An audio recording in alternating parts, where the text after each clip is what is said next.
Welcome to the final episode of the annual Breeder Awards series. This one's a reflection, what we've learned, who inspired us, and why responsible breeding deserves proper recognition. If you've bred a litter this year or plan to, I'll also share how to apply for the 2025 awards. Let's wrap this series out with a bit of inspiration and a reminder that none of us came here to be average. Welcome to the Breeder's Brew, dog breeding podcast hosted by me, Isobel, the canine nutrition coach. And me, Sara, the canine family planner. Together, we'll be promoting responsible breeding by unpicking the minefield of breeding myths and methods for owners wishing to expand their whelping wisdom. So, welcome to the final episode of the ABA, the Annual Breeder Award series of the Breeder's Brew podcast. So, I hope you've enjoyed the variety, variation, different skill sets, breeds. It just goes to show there are so many people out there doing fabulous and wonderful things. And I'm super glad that I've been able to shine a light on them and for you to have a little look into what they're doing and how they're doing it. Because I think you would agree, Isabel, sometimes when you're new to breeding, your circle will generally only be the people that either have the same breed as you, because you've got that same common interest, or people that location-wise are near to you. Yes. I think it's very hard to break outside of that. Yeah, I completely agree. And I think unless you're immersed in a dog community, whether that be something like flyball or agility, where you are naturally going to meet people from other breeds, having said that, there'll still be quite a bias on which breeds you might meet through those sort of activities. But you're right. I think it's really unusual to end up with sort of dog friends and dog community with a breadth of such different backgrounds. Yeah, I mean, even through showing, generally, if it's a big championship show, it's utility and toy. So very rarely do I get to see the gun dogs. Do I see the terriers? Do I see a big scale level? Little shows, slightly different, but then you're probably too busy focused on getting your dog shown. So I think, yeah, even if you do have an activity, it's just still you're in this little silo. So it's quite nice to be able to break out of that. I've super enjoyed doing the interviews because, and obviously I actually work with clients and I see them face to face with their dogs and I see all the different breeds anyway. But it was nice to be able to have like a long conversation with somebody and just unpick what they do and why they do it. And what I really enjoyed about the episodes is just the backstory behind everybody is so different, how they've fallen into the breeds. Most of them didn't go in thinking I'm going to breed dogs. They just had a dog. And then they seem to have did the health testing, and then it was all green lights. There was no reason not to. So it just goes to show how you can easily, and I mean to a degree no different to us, how you can just naturally fall into becoming a breeder and taking on that role, but not necessarily realising the responsibility that comes with it.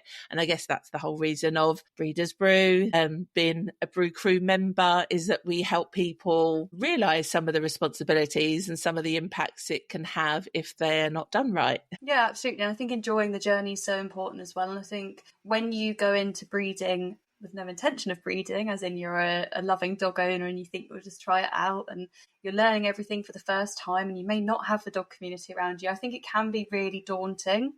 And I think it's so refreshing having a community around you that you can go to, seek advice and find out answers to problems before they even occur, so that you can truly actually enjoy every stage of what is a really beautiful journey when it all goes to plan. So I'm really proud of the Brew Crew and what we're building. I think it's lovely, and we've got a really interesting community of people with plenty of different breeds at different stages in their breeding journey, different experience levels, which actually beautifully mirrors the ABA finalists, really, in some respect. I think there is quite a strong stigma attached to the word breeder, and for some reason there does seem to be a stereotype in people's minds, but I hope this ABA has really debunked that and just shown that actually anyone that adores their dogs and is proactive and goes down the route of breeding can be a really awesome breeder and prioritises all the right things and just totally and utterly shatters that myth completely. I think, well, as we know from some of our Brew Crew members, it's not just in the UK the stigma is attached to. There are certain states in America where it's very much frowned upon. And it is sad, because how are people going to get healthy quality dogs unless there are good quality breeders doing the right thing? And yeah, if there are bad connotations attached to it, is because it's not been governed in the right way, and that needs to be improved. If anything, not that the fact that dog breeding exists, it should be, how do we educate people to do it better? Again, another reason for the Breeders' Brew is, how can we share that knowledge? And I've always had a bit of a gripe in the UK anyway about how it's managed, and between DEFRA, Kennel Club, and all that kind of stuff. And I won't bang on that anymore, but I do feel that it's just great to decide for yourself what type of breeder you want to be, and put yourself around those like-minded people to improve the quality of what you're doing. You can't worry about what everybody else is doing, but as long as you're breeding responsibly, to benchmarks, to standards, and you're consistent with doing that, you can do no more. It basically means that you've most certainly maintained the breed while it's been in your care, if not improved it, that you wouldn't have left it any worse than when you got involved, which ultimately I think is what looking after a breed is all around. All around, or all about even. Yeah, exactly. I just think everyone starts waving the preservation flag a bit prouder and a bit taller, and a bit better. I think we can all change that stigma potentially that's attached together, because like you said, everyone wants a pet dog. You see so many, you see the statistics, they've never been higher. Pet ownership has never been higher than it is now. So people need healthy pet dogs. They need their family members, and without us, where are they going? So I just think the ABAs has been such a beautiful presentation of people are doing it right, and there should be respect given to them. There should be a real achievement. They should feel a real sense of achievement, because they have achieved something great. They're doing things properly, ticking every box and some, and allowing other people to learn from their experiences, and sharing their experiences in a way that hopefully inspires some more people to just raise the bar. Which, in doing so, which you kind of stepped on, is that I'm going to open the applications for the ABA Awards for 2025. Yeah. So if you've listened, to, and this is worldwide, international, because the completion form's fairly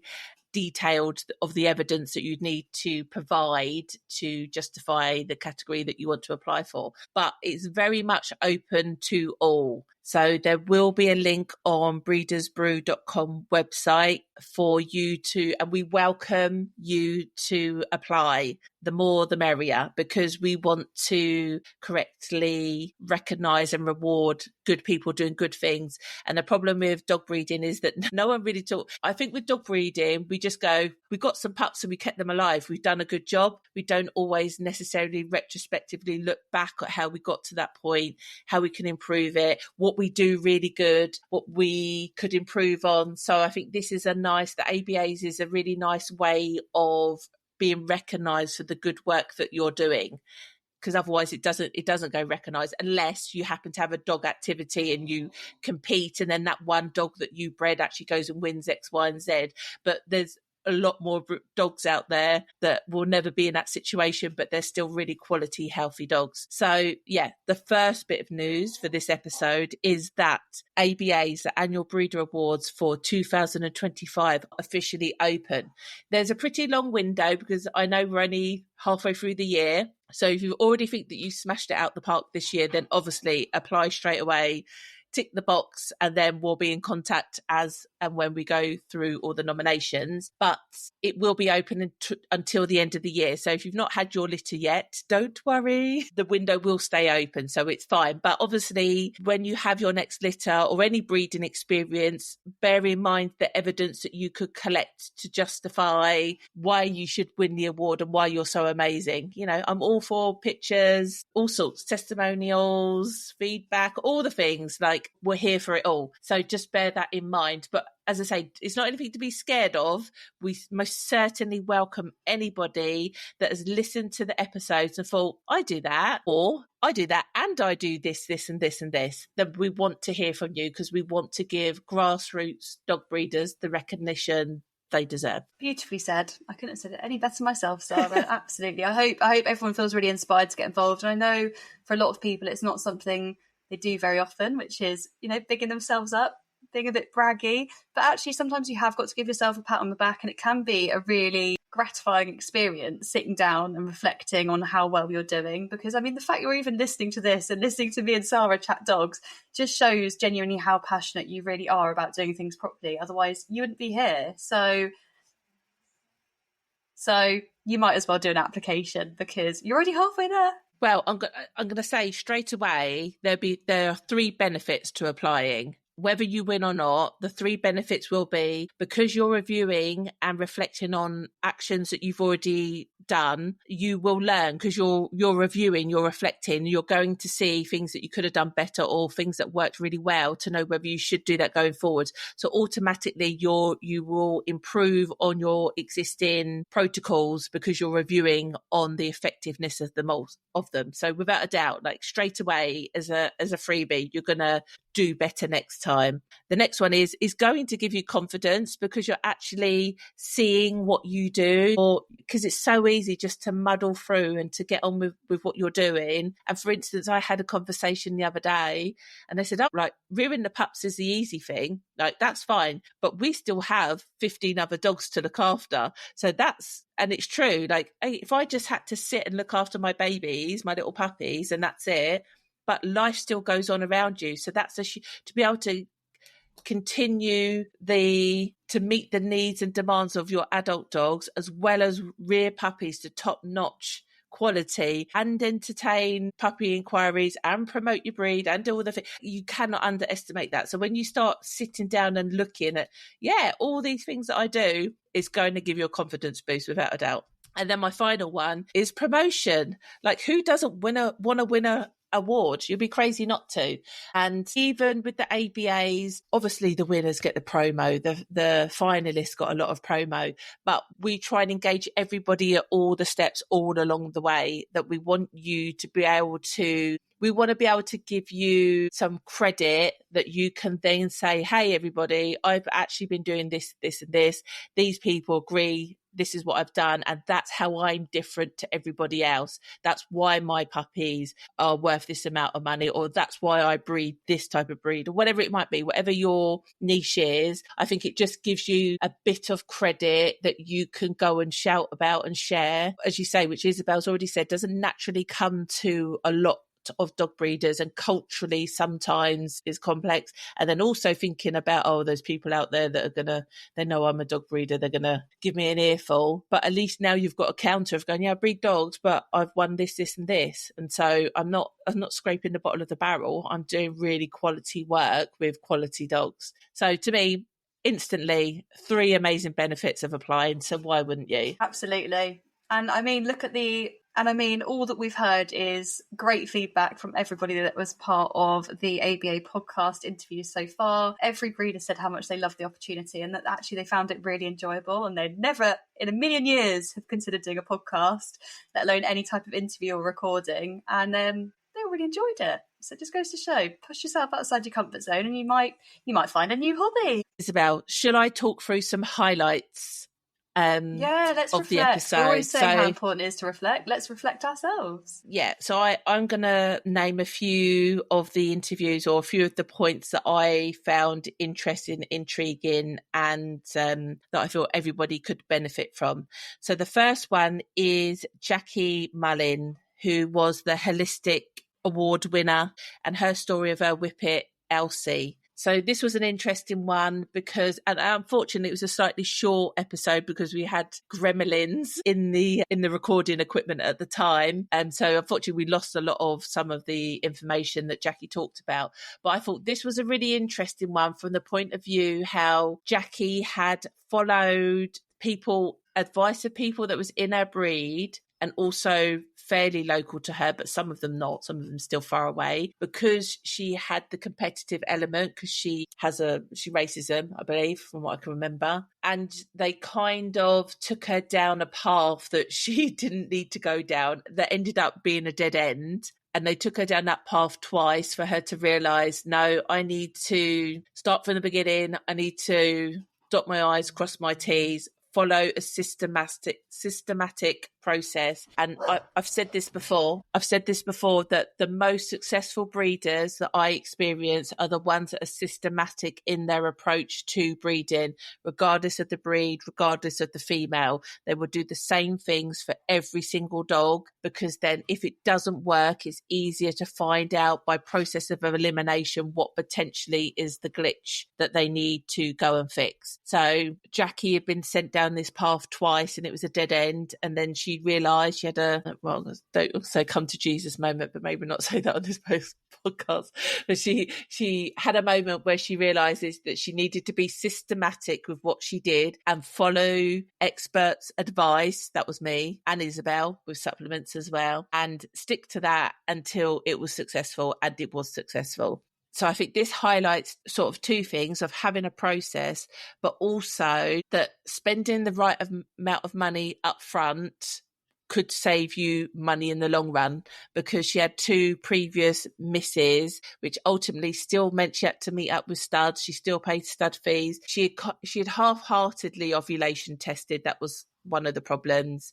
The method of mating was a little bit of a problem as well. So there was a few things, and I think, can't remember whether it was Elsie's last chance, wasn't it? So I think age wasn't on her side either. So yeah, she sort of had these sort of ticking time bombs that she needed to avoid it, and she hadn't really done that on the first 2 attempts. And doing things properly the money can soon stack up, as with anything. If you're going to do something properly, there's always going to generally be some cost associated to it, whether it be time, energy, effort, or finances. Somewhere you're going to give up some of that. And yeah, ultimately in the long run, it works. Like, buy the supplements, follow the processes until the experts say you've achieved what you've needed to do, and then that kicks you on to the next step that you need to adhere to. And I think Jackie learnt that the hard way.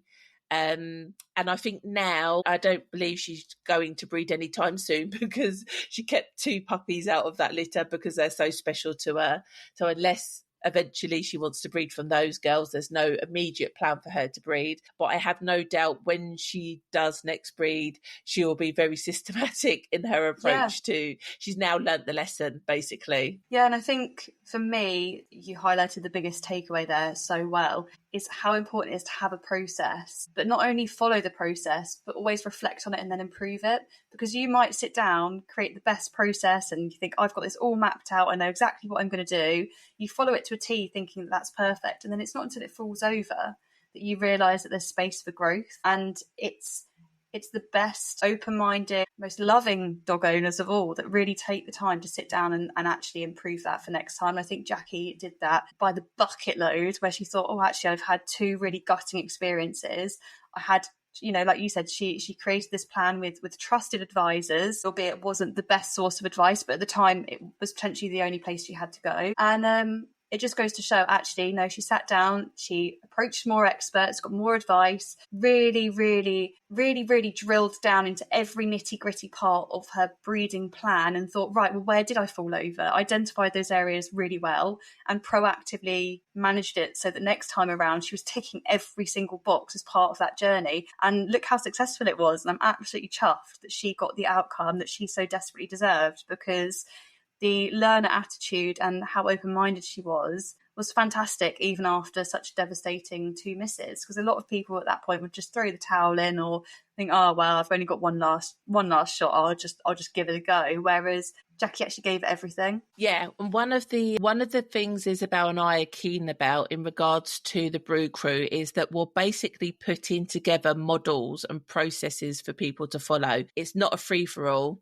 There is a structure to follow. And so we are developing those and learning them over time, so then we can share with other people, which obviously is what the Brew Crew is about. And the interesting thing with Jackie is that, so recently in the Brew Crew, we had a spotlight session where we talked about the wellness triad. So 3 key elements that we feel individuals should follow with their female, particularly if their females are previously missed. One of the elements we talk about is in regards to stress and reducing stress. Now, Jackie had taken this to a whole new level because her female was due for scanning and it was fireworks. around the fireworks season, and the female doesn't do very well with that kind of environment. So Jackie had decided that obviously walk-in was all off. That was a no-go, basically. We're not going to unnecessarily stress her while the eggs were implanting. She didn't want to compromise that because of the previous history that we've had. And so she had reduced her stress levels as much as possible, to even the point of she opted for a mobile scan because she didn't want to take Elsie out of her home environment and cause any unnecessary concern for her. And then she still had a progress scan after that as well. So it's interesting that she was basically following some advanced models that Isobel and I now recommend to people, particularly in that instance with a missed female, that you sort of have to go over and above. What I've come to learn is that I generally have to share with people that fertility isn't a given. And I think with dog breeders, especially new and novice dog breeders, you assume that your dog has fertility, because almost like with humans, I think we assume that everybody has good fertility, because otherwise why are we on this planet, until you try and reproduce, and then it doesn't always go straight forward. And I think that's definitely our opinions as humans, that's reflected in our dogs. And obviously Jackie found out that wasn't necessarily a given in her instance with Elsie. So then she's had to make alternative measures to improve her fertility, which we got there in the end. So that's amazing. And as I've already said, they are echoed in the Brew Crew. And we are currently constantly building systems and processes, because what we've realised, Isobel and I, we get to step back and see the wider picture of everybody, and articulate the patterns, basically, to share with people, so you avoid all the pitfalls and minimise your risk as much as possible, which you can't share all the time everywhere, but we definitely share it all in the Brew Crew, which is we'll come on to in a bit, is the promo code that's still available for you to join up, which I think you should. But yeah, that's just a little bit of the lengths that Jackie went to improve her bitch's fertility as much as possible. And I'm sure she's more than happy now at home with her two lovely puppies and mum and her other dogs. I think she went from 2 to 4. Very sensible jump in my mind. You've always got to pair them off. You can't have odd numbers. Yeah. I keep telling everyone, which we're both at, actually. We both got odd numbers. Yeah. Oh dear, I'm sure we'll have that. That's a good excuse for us to multiply, isn't it? Let's be honest. Right. Another highlight I wanted to talk about, and was actually raised, it was brought up in conversation on a Bitch and Brew catch-up call that we had within the Brew Crew. And it was Steve with the Mastiffs, who won Breed Mastery Award. And the comments were interesting, because they basically just said, wow, that's such a difficult breed. That's crazy. Everything seems really difficult and really complex, of which I said, yes, it certainly is. Yeah, I think it was a really eye-opening episode for a lot of people, actually, wasn't it, Sarah? Because I think if you've got a breed of dog that is naturally quite easy with their fertility cycles, quite easy whelpers, maybe a smaller breed like I've got, where I take for granted how low my maintenance costs are, when you actually listen to that episode and hear the lengths to which somebody has to go to own, and not only own, manage and breed that breed, is just phenomenal. It just shows sheer passion by the bucket load. Yeah, I don't know, well, there's no other incentive, so it has to be passion, doesn't it? Passion or stupidity, and Steve's definitely not stupid, so it must be passion. But yeah, it is a pure, raw passion that they've just besotted by a breed, and will basically do anything and everything to ensure that it can carry on for the next generation, for somebody else in the future to be besotted by the breed, to then carry it on for the next generation. It's no more purer than that. I've always realised there's quite a big discrepancy. So, for instance, people might see an English Bulldog puppy for sale for £4,000 and think, oh, that's such an expensive puppy. But then when you compare it against other breedability of dogs, okay, yeah, that's a 4,000 puppy, but generally you've got a C-section to pay for. Generally your litter size is 4 to 6 puppies. Realistically, what's the difference between a £4,000 puppy from a Bulldog and say a £1,500 puppy from a Labrador who has no C-section, kicks out 8 to 10 puppies and can have more litters because you're not having C-sections? If you worked that out, it probably all works out the same. So it just goes to show, initially, well, and some would probably possibly argue that the invested time in rearing a Labrador litter would probably be less than a Bulldog litter. Definitely. So again, that's when it comes into the passion. That's when I guess you decide, more than just money, where do you want to put your time, energy, and it feeds into the passion that you have for that breed. But it does raise the fact of, realistically, some people couldn't afford to breed what it does do is it dictates what breed you possibly breed and how much you sell those puppies for. I mean, realistically, gosh, I dread to think how much Steve would have to sell his puppies for to try and break even on that breed. It's probably not even worth trying to calculate, in all honesty, No. because then it wouldn't be, in their mind, a fair price for somebody to pay for a family member pet. Yeah. So they are purely running on passion, which is great, but not everybody can afford that. So I think it's always worth thinking about bigger. I don't believe that you should breed at a loss. I think you should always have an idea of finances for your breedings and for your dogs. But equally, I believe if you do make money, that should be reinvested back into your dogs, back into the quality of care that they receive, the health insurance, all that kind of stuff, the food that they're fed, the environment that they're kept in, the health testing that you participate. So to me, I'm definitely pro for people profiting by breeding dogs, as long as it's reinvested back in their dogs. It's not to go on a Caribbean cruise. Yes. It's for that. And it could come down to, like, you got to buy a dog wagon. So you've got to buy a second vehicle that's going to be a van, or like you rip up all your carpet and you have to put wipeable floors down. Like, I am not against home improvements that are in for the benefit of your dog. Why would you make your life more difficult not doing that? And I think that's the problem. It can be seen from the outside in. £4,000 puppy, and now you've got a new car, and now you're building an extension because of this. Well, yeah, because it's for the dogs. Yeah, I think you've raised a really interesting point there, actually, because I think a lot of people probably curl their toes a little bit by the sound of someone profiting from an animal. I think that can be a really uncomfortable topic of conversation for a lot of people. But I think you've uncovered a really clear two sides of the boundary on this one, where actually we're not just talking about profiteering and going off on Caribbean cruise. Like you said, there's a complete difference if there is money made and it goes back into improving that dog's welfare, and that dog then leads a better life for the fact that actually maybe it did have a few more puppies than you were expecting, or something else, then actually are you not improving the quality of that dog's life? Therefore, then what is the issue? Yeah. And also you might put it in the kitty, so then you can pick a better stud dog, or you might decide to import some semen that you wouldn't have previously. You start being able to have more options available to you that you've ever previously considered, because you've always been price conscious because you don't want to be seen to be greedy. But actually and it's not being greedy, because my comeback is even charities have to make money.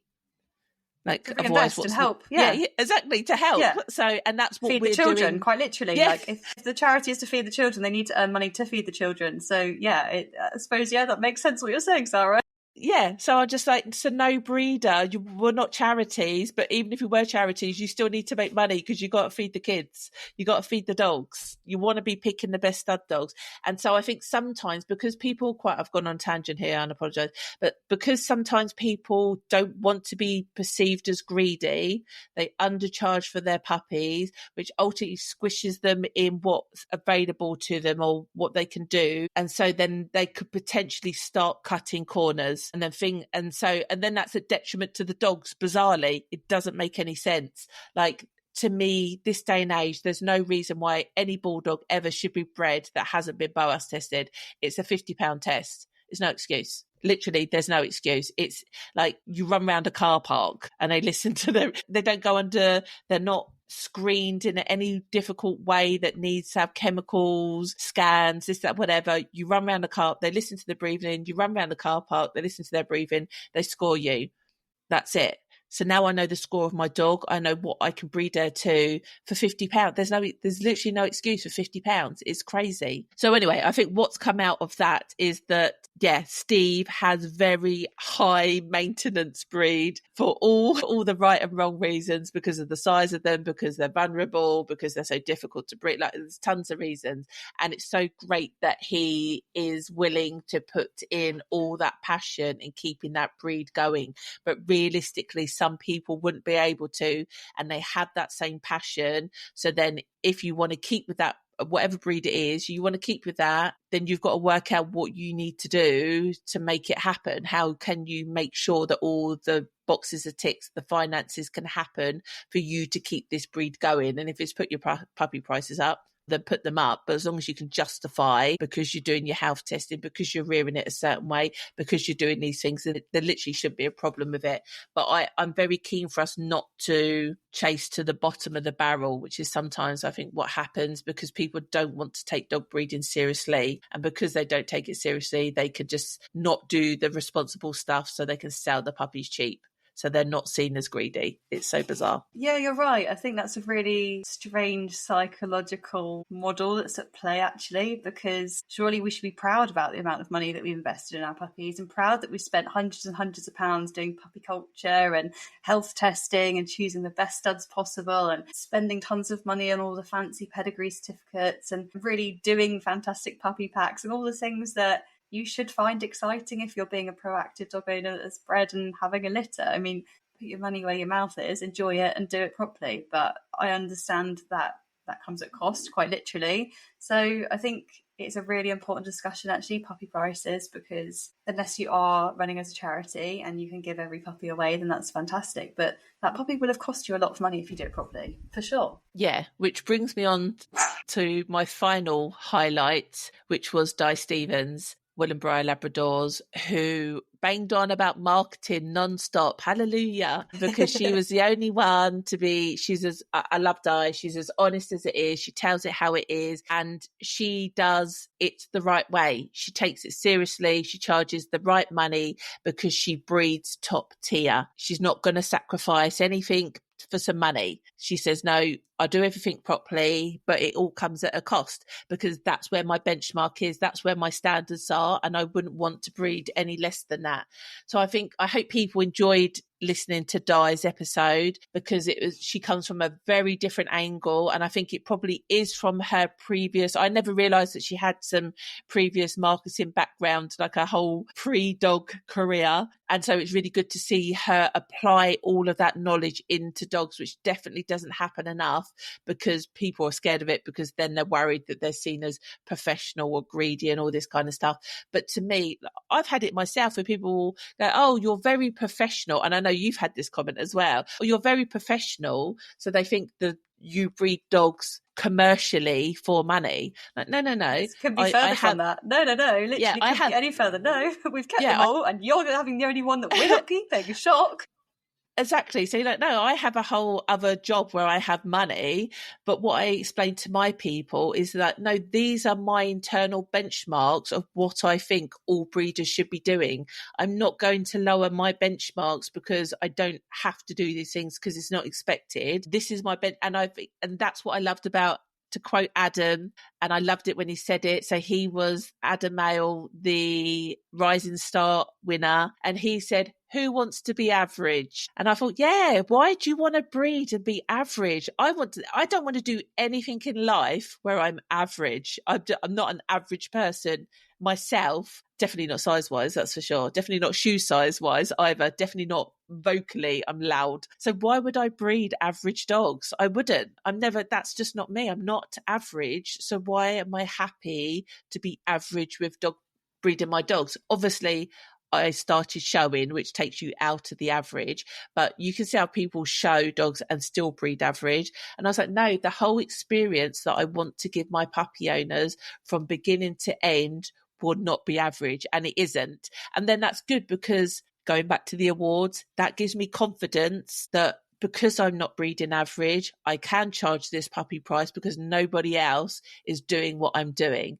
And if you don't value that, then that's fine. Go and buy a puppy from someone else. That's fine. But if you do value that, then I'm the person that you need to buying a decent puppy from. And I think I've captured that really well. So yeah, to tie two loops into one, because I remember when Adam said that, like, who wants to be average? And I was like, yeah, no one. Yeah, I think there's been quite a few great quotes through this AVA series, isn't there? And we've gone down so many rabbit holes, even in this chat today. But that's what's been so beautiful about the ABA interviews, is that actually you hear people's story, you go down on little tangents with them, and actually uncover what they're about, what they've been up to, and learn something from everyone that you listen to, because that's what they've all done. That's what we've even done. We've got take homes, having listened and spoken to all these people. Like you said, Di, what she's doing is absolutely fantastic. Like, her standards are so high, and it was just absolutely fabulous listening to her explain why she won't compromise on her standards and why it's so important to be maintaining standards in a breed,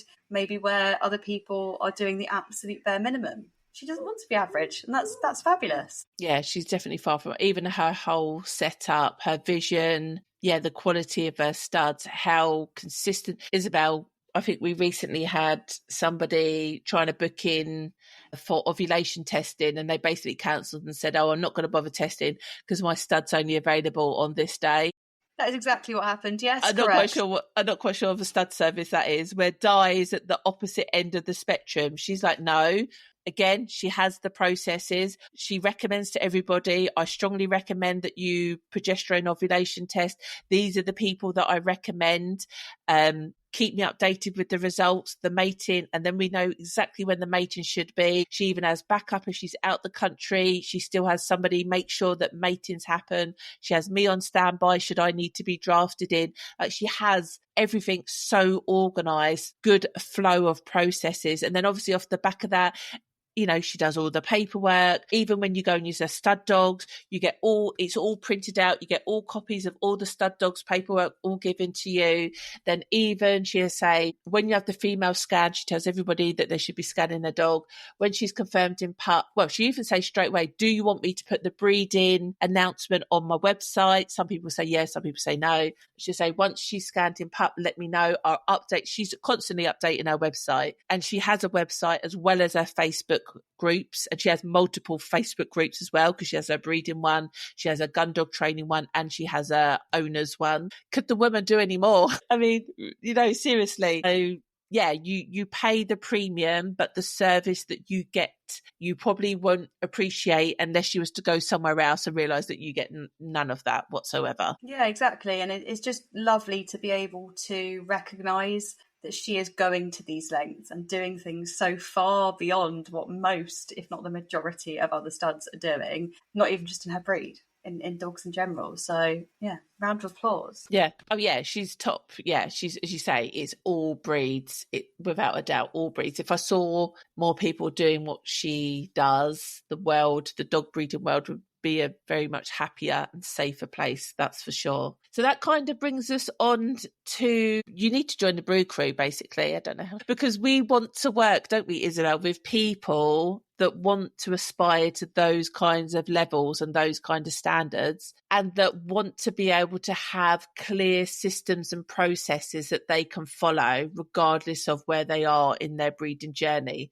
Because I think what we've realised is, when we've looked around, is there are books out there are online courses you can take, there are bits and bobs, but all they're doing is they're just taking you through in a chronological order how to fix the problems that you might be coming up against. And we feel that we've put models together that actually take you to a greater level of understanding. It's not just, this is a problem, fix it. It's, how do we prevent the problem in the first place? And if we do all these preventative measures, you'll have a more flowful, seamless, less problematic breeding journey and experience.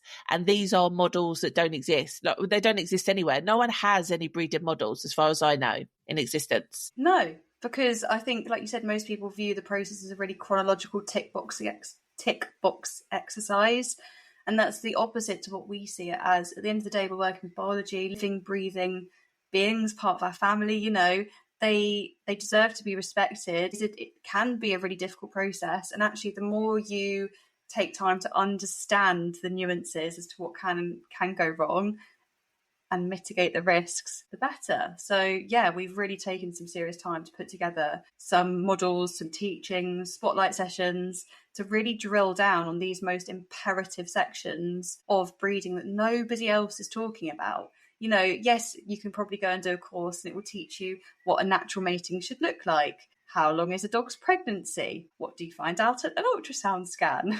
How to cut a puppy's cord during the birth. You know, you can find out these basic pieces of information, but nobody's actually teaching you on actually how to find a vet that isn't breeding biased, or how you should actually be avoiding certain situations with your female prior to breeding to reduce certain stress factors and things. You know, there's lots of additional pieces of information that are vital to your breeding success that you can't learn anywhere else. And we're proud to say you can inside the Brew Crew. Yeah, you can, and much, much, much, much more.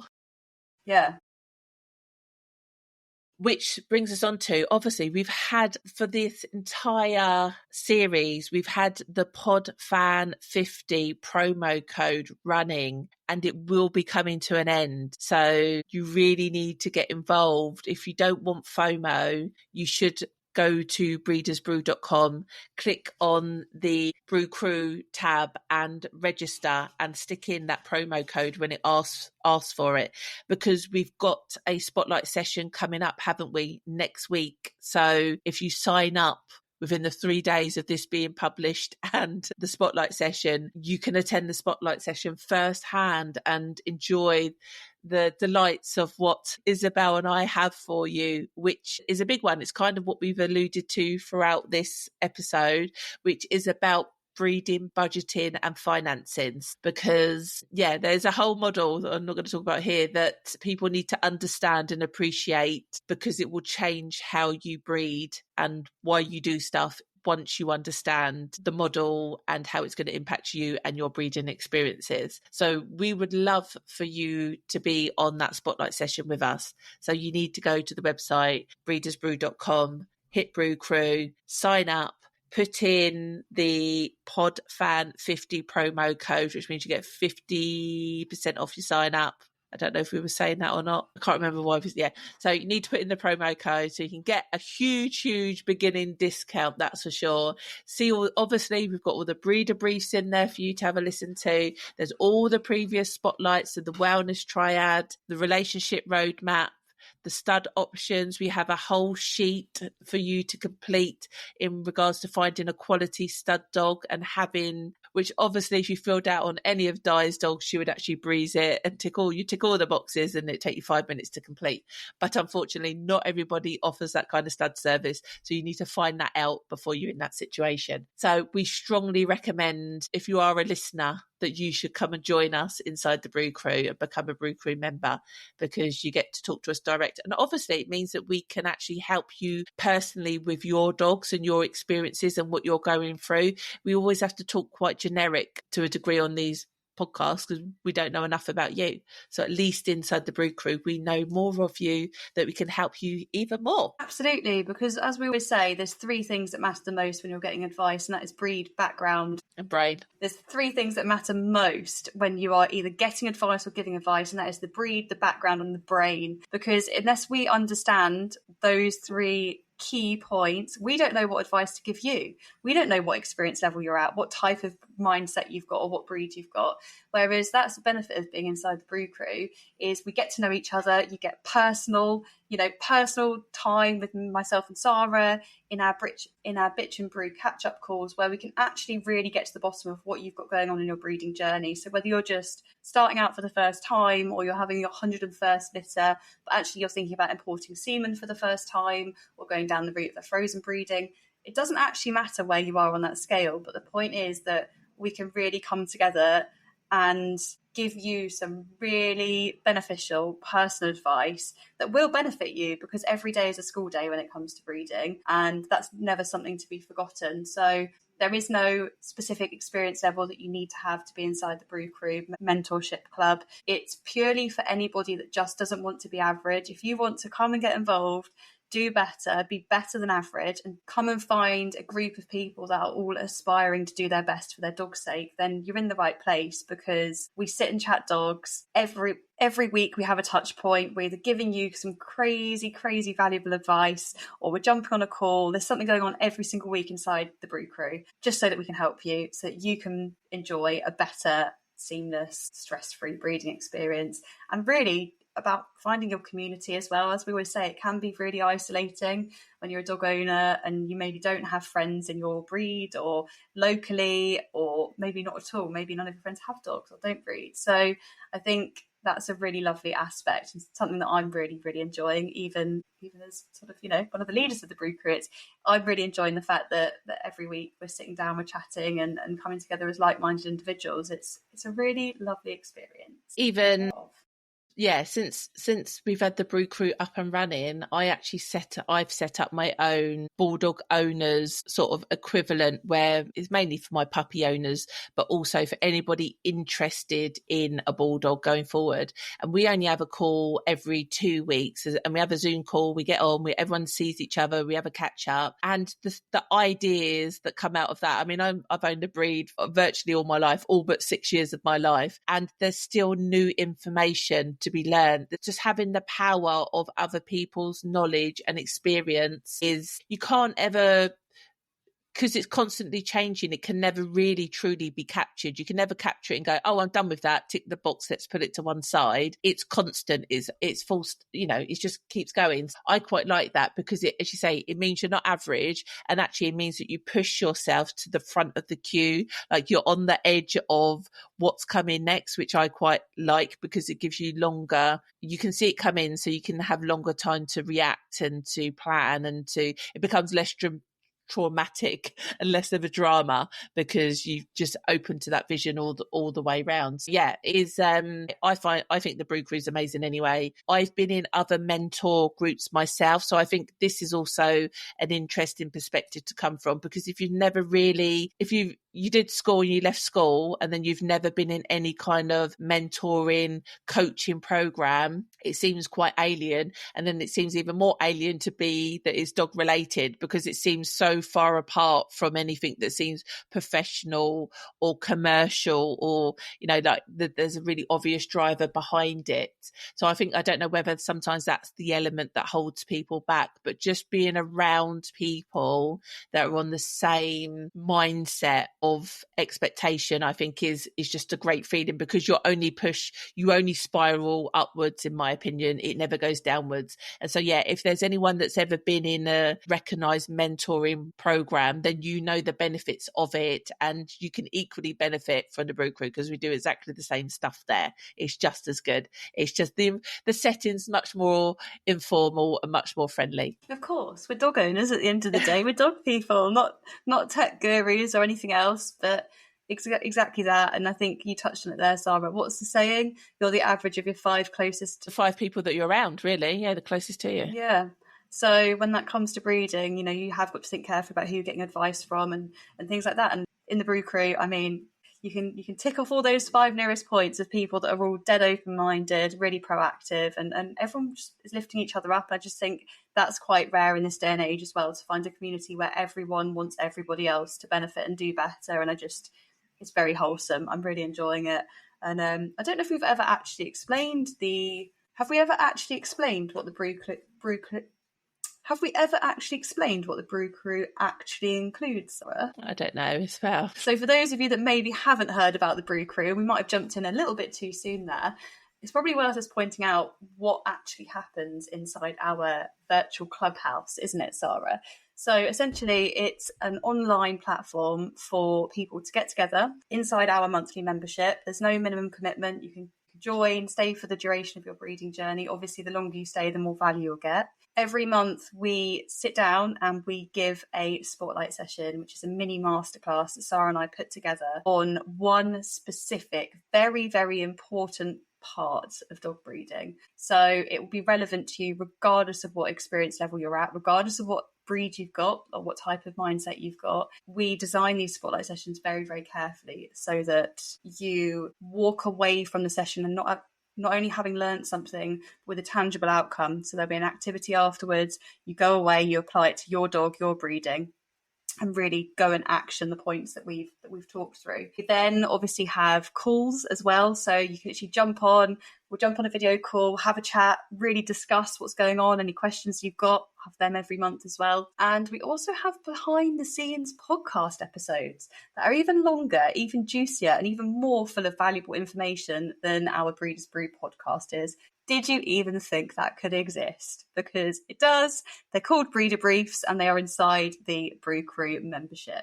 So they are opportunities for you to listen to us truly deep dive on really, really specific, tiny details of the breeding journey so that you can learn as much as possible in a lovely audio digest, which is always a nice way to learn, isn't it? So between all of those things, the activities, the bitch and brew calls that we host, there's so much opportunity for you to get involved, learn loads, and actually put some things into action, reflect on your own breeding plans and grow, really. Yeah, sounds awesome. I wish I signed up. Oh, I am. That's a given. Yeah, I mean, we've got big plans. This is the beginning, basically. So it's a journey that Isobel and I are keen to keep on developing and keep on improving. And hopefully we get to work with some amazing dog owners along the way, and we get to see the quality puppies and the output that they achieve from that and beyond. And so, yeah, there is no, I guess, as passionate as Steve is about his dogs, we are about the Brew Crew, isn't it?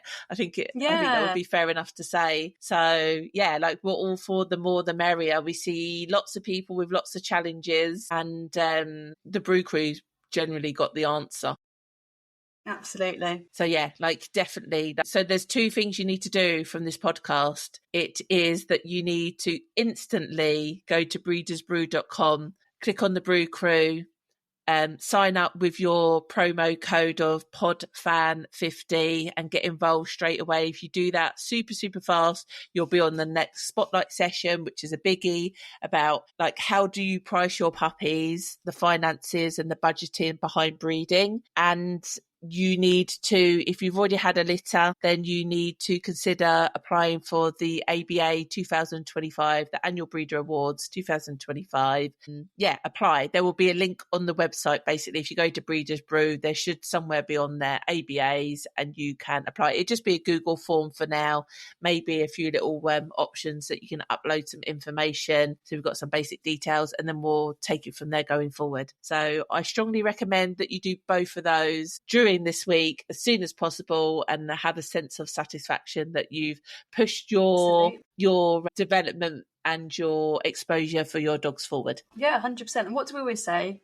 There's always something for everyone with us, that we really do try and put out as much valuable content as possible. So don't worry if you're not actually breeding yet and you haven't bred your first litter and you're just researching, and this is all just for future reference, because you'll be pleased to know we've got a new podcast series coming very soon, haven't we, Sarah? We have indeed, Isobel. Are we taking any time off, Isobel? Oh, I think I deserve a holiday, don't you? Yeah, I think we do. I think we've pushed on through. So we're going to have a little hiatus and have a little bit of time off, and then we're going to come, as we always do at the end of every series, to be fair, haven't we? This isn't anything new. And then the next series, which will be our fourth series, is going to be breeding fundamentals. Yes. Doesn't that sound interesting? I'm looking forward to it. I'm looking forward to going back to some really nitty gritty, deep wormholes of conversations where we start to uncover all the dark, dingy corners of dog breeding that people maybe gloss over or don't even think to check in. So going back to a bit of an old style podcast series for us, isn't it? Yeah, we've tried all the different formats, haven't we? So it would be awesome for any of you to leave us a review, obviously a 5-star review, but leave us a review as to what type of format you like. Do you like the Q&As? Do you like the deep dives? Do you like the interview styles? Like, tell us, because obviously we're going to keep rolling forward with this, and we like to spice things up, as you do, but we want to talk to you and tell you stuff that you want to listen to, and that's most productive and efficient for you that you learn the most. So it would be awesome if you left us a review and you told us in the review, whether that be on your podcast streaming platform, whether that be through our website, any way that you want to leave a review, whether you even want to email us. You can even email us at podcast@breedersbrew.com and tell us. We'll be open to that as well. So, and even if you're on the email list, reply to one of our emails and tell us as well. We're open to it all. But yeah, so the next series, we're going to have some time off, and then we're going to pop up with our fourth series, which will be breeding fundamentals. Again, very much deep dive. Let's talk about the stuff that never gets talked about, the real life situations of dog breeding, not the glamorized stuff, not the stuff that's on Facebook, the real life nitty gritty, to make sure that your breeding journey is as straightforward and as efficient as it and as successful as it should be. Absolutely. I can't wait. Although I'm very excited for a little holiday, I have to say. Yeah, let's see what happens in the interim. But yeah, that's it. I think we should sign off, Isobel. I feel like we've bored everybody to tears. Of course we have. That's what we like to do. So don't miss us too much. We'll await your email, we'll await your reviews and your feedback and your applications. So, well, you won't miss us, to be fair. If you join Brew Crew, you won't miss us. So we're maybe... There's no such thing as a holiday in the Brew Crew. Don't worry, we'll still be in there. It's just that we're just going to have a mini holiday from the podcast. Yeah, so if you're going to get FOMO, you need to come and join the Brew Crew. That's my parting words. Absolutely. We hope to see you inside the Brew Crew. We've got a really exciting spotlight session coming this week. We look forward to seeing you all soon in our next podcast series as well. So take care, over and out. Enjoy the sunshine wherever you are in the world today. And we look forward to catching up with you guys all soon. Take care, over and out. It's a goodbye from me. And a goodbye from me. If you've resonated with this episode, you're already showing the mindset that matters the most. But great breeding isn't just about attitude, it's about understanding your breed, your specific circumstances, and where you are in the journey. That's where a Brew Crew mentorship comes in. No one-size-fits-all advice, just personal, practical support shaped around you. Whether you're planning your first litter or refining your approach, we'll walk you through every step of the way. So come on and join us at breedersbrew.com for tailored learning and a community that's raising the bar, one thoughtful, well-prepared litter at a time. Can't wait to see you there.